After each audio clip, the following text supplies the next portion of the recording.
ഗൗതമേ, ആസാമിൽ ഒന്നിൽ കൂടുതൽ വിവാഹം കഴിക്കുന്നത് തെറ്റാണോ? തെറ്റാണ്. അങ്ങനെ തെറ്റാക്കുന്ന അതൊരു കോഗ്നിസിബിൾ ക്രിമിനൽ ഒഫൻസാക്കി മാറ്റുന്ന ഒരു പുതിയ ബില്ല് കഴിഞ്ഞ ദിവസം ആസാം നിയമസഭയിൽ ഹിമന്തു ബിശ്വ ശർമ്മ അവതരിപ്പിച്ചിരിക്കുകയാണ് ചെയ്യുന്നത്. അത് ഏതെങ്കിലും ഒരു വിഭാഗത്തെ ലക്ഷ്യമാക്കിയിട്ടുള്ള ബില്ലാണോ? യഥാർത്ഥത്തിൽ ഒരു പ്രത്യേക വിഭാഗത്തെ, പ്രത്യേകിച്ച് മുസ്ലിങ്ങളെ ലക്ഷ്യം വെച്ചുകൊണ്ടാണ് ഈ ബില്ല് അവതരിപ്പിച്ചിരിക്കുന്നത് എന്നാണ് കോൺഗ്രസ് അടക്കമുള്ള പാർട്ടികൾ അവിടെ പറയുന്നത്. അതിൻ്റെ കാരണം എന്താണെന്ന് വെച്ച് കഴിഞ്ഞാൽ, പ്രതിപക്ഷ അംഗങ്ങളൊന്നും കൃത്യമായിട്ട് സഭയിലില്ലാത്ത സമയത്താണ് ഈ ബില്ല് അവതരിപ്പിച്ചിരിക്കുന്നത്. അതുകൊണ്ട് തന്നെ കുറേയധികം അവിടെ നിലവിലുണ്ടായിരുന്ന കോൺഗ്രസ് എം എൽ എമാരൊക്കെ ഇറങ്ങിപ്പോകുന്ന, പ്രതിപക്ഷ എം എൽ എമാരൊക്കെ ഇറങ്ങിപ്പോകുന്ന സാഹചര്യം രൂപപ്പെട്ടിട്ടുണ്ട്. ഹിമന്ത് ബിശ്വ ശർമ്മയിൽ വളരെ കൃത്യമായിട്ട് പറയുന്നൊരു കാര്യമുണ്ട്. ഈ മിയൻസിനെ മാത്രം ടാർഗറ്റ് ചെയ്തുകൊണ്ട് അവതരിപ്പിച്ചിരിക്കുന്ന ഒരു ബില്ലല്ല ഇത്. മിയൻസ് എന്ന് പറയുന്നത് നമുക്കറിയാം, ബംഗാളിൽ നിന്ന് ഒറിജിനേറ്റ് ചെയ്ത മുസ്ലിം കമ്മ്യൂണിറ്റിയാണ് മിയൻസ് എന്ന് പറയുക. ആസാമിലെ ഒരു പ്രത്യേക വിഭാഗമാണ്. അവർ ബംഗ്ലാദേശിൻ്റെ ചില സ്ഥലങ്ങളിൽ നിന്ന് ഇങ്ങോട്ടേക്ക് കുടിയേറി പാർത്തതാണെന്നാണ് കരുതപ്പെടുന്നത്. അപ്പോൾ അവരെ മാത്രം ലക്ഷ്യം വെച്ചുകൊണ്ട് അവതരിപ്പിക്കുന്ന ഒരു ബില്ലല്ല. എല്ലാവരും ഇതിൻ്റെ പരിധിയിൽപ്പെടും. ഹിന്ദുക്കളും ഇതിൻ്റെ പരിധിയിൽപ്പെടും, മറ്റെല്ലാ റിലീജിയസ് കമ്മ്യൂണിറ്റികളും ഇതിൻ്റെ പരിധിയിൽപ്പെടുമെന്ന് അദ്ദേഹം പറയുന്നുണ്ട്. ഇനി നമുക്ക് എന്താണ് ഈ ബില്ലെന്ന് ചോദിച്ചു കഴിഞ്ഞാൽ, ഒന്നിൽ കൂടുതൽ വിവാഹം ചില പ്രത്യേക കാര്യങ്ങളുടെ അടിസ്ഥാനത്തിൽ ചെയ്യുകയാണെങ്കിൽ അത് കോഗ്നിസിബിൾ ക്രിമിനൽ ഒഫൻസായിട്ട് പരിഗണിക്കപ്പെടും എന്നുള്ളതാണ്.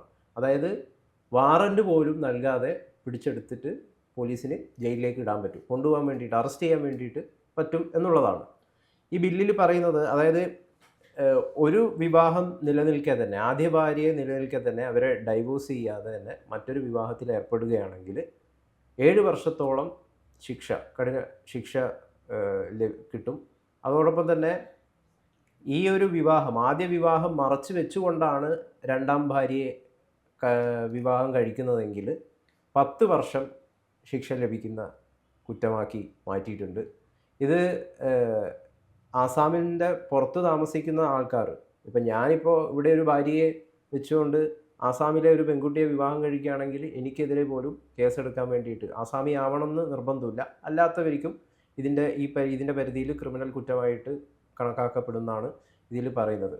ഇതിൽ സ്ത്രീകൾക്ക് പ്രത്യേക പരിഗണനയും ഈ ബില്ലിൽ നൽകുന്നുണ്ട്. അതായത് ഒരു സാമ്പത്തികപരമായിട്ടുള്ള പിന്തുണ ഇതിൽ വിക്റ്റിമാക്കപ്പെട്ട, ഇത്തരത്തിൽ തൻ്റെ ഭർത്താവ് മറ്റൊരു ഭാര്യയെ വിവാഹം കഴിക്കുമ്പം ആദ്യ ഭാര്യയ്ക്ക് സാമ്പത്തികപരമായിട്ടുള്ള പരിഗണന സർക്കാർ നൽകും എന്നൊരു പ്രത്യേക പ്രൊവിഷൻ ഇതിൽ ഉൾപ്പെടുത്തിയിട്ടുണ്ട്.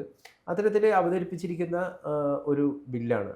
മാത്രമല്ല, ഏതെങ്കിലും റിലീജിയസ് ലീഡേഴ്സ്, ഖ്വാസിമാർ അല്ലെങ്കിൽ അങ്ങനെ ഏതെങ്കിലും പുരോഹിത ആൾക്കാർ ഇത്തരത്തിലൊരു വിവാഹത്തിന് അംഗീകാരം ലഭിക്കുകയാണെങ്കിൽ അവർക്ക് പോലും ഈ ബില്ലിൻ്റെ പരിധിയിൽ ശിക്ഷ ലഭിക്കും.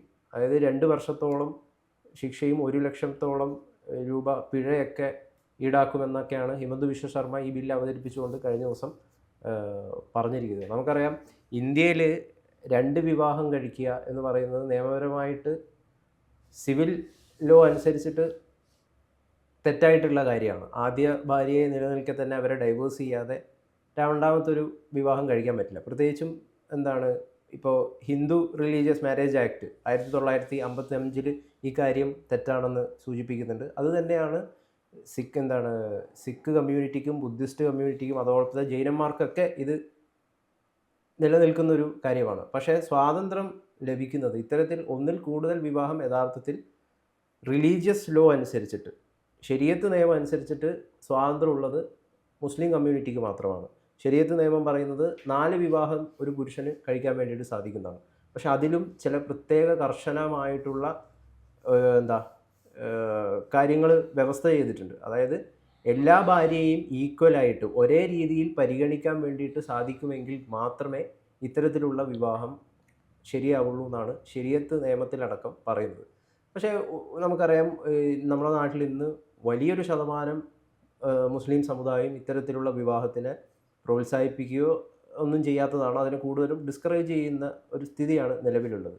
അപ്പോൾ ഇത് ആദ്യം താങ്കൾ ചോദിച്ച പോലെ ഇത് ഏതെങ്കിലും വിഭാഗത്തെ മാത്രം ടാർഗറ്റ് ചെയ്തുകൊണ്ടാണ് എന്ന് നമുക്ക് കൃത്യമായിട്ട് പറയാൻ വേണ്ടിയിട്ട് സാധിക്കില്ല. കാരണം ഹിമന്ത ബിശ്വ ശർമ്മ തന്നെ വളരെ കൃത്യമായിട്ട് ഇതിൽ പറഞ്ഞിട്ടുണ്ട്, മിയൻസിനെ മാത്രം ടാർഗറ്റ് ചെയ്തുകൊണ്ട് മുമ്പോട്ട് വെച്ചിരിക്കുന്ന ഒരു ബില്ലല്ല ഇത്.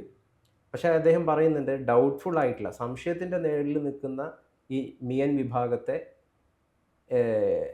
എന്തായാലും തീർച്ചയായിട്ടും അവർക്കിത് അപ്ലിക്കബിൾ ആണ് എന്ന് പറഞ്ഞിട്ടുണ്ട്.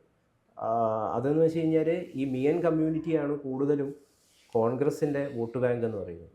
കോൺഗ്രസിൻ്റെ ഒരു ജീവശ്വാസം എന്ന് പറയുന്നത് ആസാമിൽ ഇത്തരം വിഭാഗങ്ങളൊക്കെ ഉണ്ട്. അപ്പോൾ അതൊക്കെ ഈ പ്രതിപക്ഷ അംഗങ്ങൾക്കിടയിൽ ഒരു അസ്വാരസ്യത്തിന് ഇടയാക്കിയിട്ടുണ്ട് ഇത്തരം പരാമർശങ്ങളൊക്കെ. ആസാമിലെ ഒരു 66% ജനവിഭാഗങ്ങളും ഹിന്ദുക്കളാണ്, പിന്നെ 34% മുസ്ലിങ്ങളാണ്. അപ്പോൾ ഇത്തരത്തിലൊരു ബില്ല് അവതരിപ്പിക്കുന്നത് തീർച്ചയായിട്ടും വിവാദങ്ങൾക്കൊക്കെ തീർച്ചയായിട്ടും ക്ഷണിച്ചു വരുത്തുന്നുള്ള കാര്യത്തിൽ സംശയമില്ല. പക്ഷേ ഇതിൻ്റെ ഒരു വലിയ ഒരു വീക്ഷണം വെച്ച് നോക്കുകയാണെങ്കിൽ ഇതിൽ പ്രത്യേകിച്ച് കുറ്റം പറയാൻ വേണ്ടിയിട്ട് സാധിക്കില്ല എന്നുള്ളതാണ്. കാരണം ഇതിൽ സ്ത്രീകളുടെ ഡിഗ്നിറ്റി, സ്ത്രീകളുടെ ആത്മാഭിമാനം സംരക്ഷിക്കുക എന്ന് പറയുന്ന ഒരു വലിയ അജണ്ട ഇതിൻ്റെ ഭാഗമായിട്ടുണ്ട്. അതാണ് ഏറ്റവും പരമപ്രധാനമായിട്ട് ആ സർക്കാർ മുമ്പോട്ട് വെക്കുന്ന ഒരു ലക്ഷ്യം. അതായത് ഇപ്പോൾ ആസാമിലാണല്ലോ ഹിമന്ത ബിശ്വ ശർമ്മ ഈ ബില്ല് അവതരിപ്പിച്ചത്. മറ്റേതെങ്കിലും ആസാമിന് പുറത്തുള്ള വേറെ ഏതെങ്കിലും സംസ്ഥാനങ്ങളിൽ ഈ ബില്ല് അവതരിപ്പിച്ചിട്ടുണ്ടോ? ഇത്തരത്തിൽ ഉള്ളതായിട്ട് നമുക്ക് അറിയാൻ കഴിയുന്നില്ല. ആസാമിൽ ഇത്തരത്തിലുള്ള പല കോൺട്രവേഴ്സ്യലായിട്ടുള്ള പല ബില്ലുകളും നേരത്തെയൊക്കെ അവതരിപ്പിച്ചിട്ടുണ്ട്. ഇത് വലിയ ചർച്ചകൾക്കൊക്കെ ശേഷമാണ് 2023 തന്നെ ഇത്തരത്തിൽ വിരമിച്ച ജഡ്ജിനെയൊക്കെ ഉൾപ്പെടുത്തിക്കൊണ്ടൊരു കമ്മീഷനെയൊക്കെ നിയോഗിച്ച് അവരുടെയൊക്കെ പഠനത്തിന് ശേഷമാണ് ഇത്തരത്തിലൊരു ബില്ല് അവതരിപ്പിക്കുകയൊക്കെ ചെയ്തിട്ടുള്ളത്. മാരേജ് എന്ന് പറയുന്നത് എന്താണ്, നമ്മുടെ നാട്ടിൽ എന്താണ് 2 വിവാഹം കഴിക്കുക എന്ന് പറയുന്നത് സിവിൽ നിയമം അനുസരിച്ചിട്ട് തെറ്റ് തന്നെയാണ്. പക്ഷേ ചില പരിഗണന ലഭിക്കുന്നത് എങ്ങനെയാണ്, റിലീജിയസ് ലോ എന്ന് പറയുന്ന സംഭവം ഉണ്ടല്ലോ, അതിൻ്റെ പുറത്ത് ചില പരിഗണനകൾ പല മതത്തിനും ലഭിക്കാറുണ്ട്. പ്രത്യേകിച്ചും എന്താണ് മുസ്ലിം വിഭാഗങ്ങൾക്ക് അത്തരത്തിലുള്ള പരിഗണന ലഭിക്കാറുണ്ട്. കാരണം ഹിന്ദുവിലോ അല്ലെങ്കിൽ മറ്റ് ക്രിസ്ത്യൻ മാരേജ് ലോസിലൊന്നും ഇത്തരത്തിൽ 2 വിവാഹം അനുവദനീയമല്ല. ഹിന്ദു മാരേജ് ആക്ട് തന്നെയാണ് ബുദ്ധന്മാരും ജൈനന്മാരും മറ്റുള്ള ആൾക്കാരൊക്കെ അതിനെയാണ് പിൻപറ്റുന്നത്.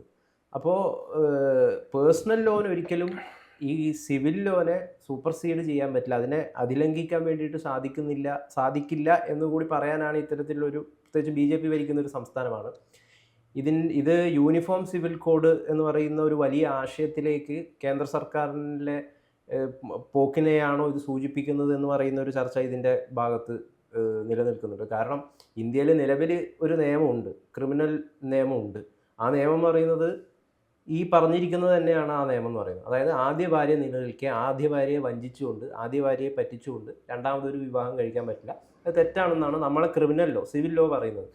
അങ്ങനെ ഒരു സിവിൽ ലോ നിലനിൽക്കെ എന്തിന് പ്രത്യേകമായിട്ട് ഒരു ബില്ല്, ഇത്തരത്തിൽ ആൻറ്റി പോളിഗമി ബില്ല് എന്തിന് അവതരിപ്പിക്കുന്നു എന്നുള്ള ചോദ്യമാണ്. ആ സംശയമാണ് ഇത് ഏതെങ്കിലും പ്രത്യേക കമ്മ്യൂണിറ്റിയെ ലക്ഷ്യം വെച്ചുകൊണ്ടാണോ എന്നുള്ള ഒരു ആശങ്കയും ചോദ്യങ്ങളുമൊക്കെ ഉയരാനുള്ളൊരു കാര്യം. ഈ മിയൻസ് എന്ന് പറയുന്ന കമ്മ്യൂണിറ്റികൾക്കിടയിൽ സാധാരണ രീതിയിൽ ഇത്തരത്തിൽ ഒന്നിൽ കൂടുതൽ വിവാഹം നടക്കുന്നുണ്ട് എന്നുള്ളതാണ് യാഥാർത്ഥ്യം. അതിനെ ഇല്ലാതാക്കുക, അതുമൂലം സ്ത്രീകളുടെ സംരക്ഷകരായിട്ട് BJP അവർക്ക് മാറിത്തീരുക എന്ന് പറയുന്നൊരു ലക്ഷ്യം ഇതിൻ്റെ പുറത്തുണ്ട്. നമുക്കറിയാമല്ലോ, കേന്ദ്ര സർക്കാർ BJP അധികാരത്തിൽ വന്നതിന് പിന്നാലെ വിവാദപരമായിട്ടുള്ള ഒരുപാട് കാര്യങ്ങൾ ചെയ്തിട്ടുണ്ട്. അതിൽ ഏറ്റവും പ്രധാനപ്പെട്ടതെന്ന് പറഞ്ഞാൽ ആർട്ടിക്കിൾ 370 കാശ്മീരിൻ്റെ പ്രത്യേക പദവി എടുത്തു കളഞ്ഞത്, അതേപോലെ തന്നെ മുത്തലാഖ് നിരോധിക്കുക, അതൊക്കെ ഒരുപാട് സ്ത്രീകൾക്ക് വലിയ ആശ്രയമായിട്ടുണ്ട്, സഹായകരമായിട്ടുണ്ട് എന്ന് അവർ തന്നെ മുമ്പോട്ട് വന്നിട്ട് വാദമൊക്കെ മുമ്പോട്ട് വെച്ചിരിക്കുകയാണ്. അപ്പോൾ നിലവിലൊരു ക്രിമിനൽ ലോ ഇന്ത്യയിൽ നിലനിൽക്കെ എന്തിനാണ് ഇത്തരത്തിലൊരു പ്രത്യേകമായിട്ടുള്ളൊരു ബില്ല് അവതരിപ്പിക്കുന്നത് എന്നുള്ളതാണ് അവസാനമായിട്ട് വരുന്ന ചോദ്യം.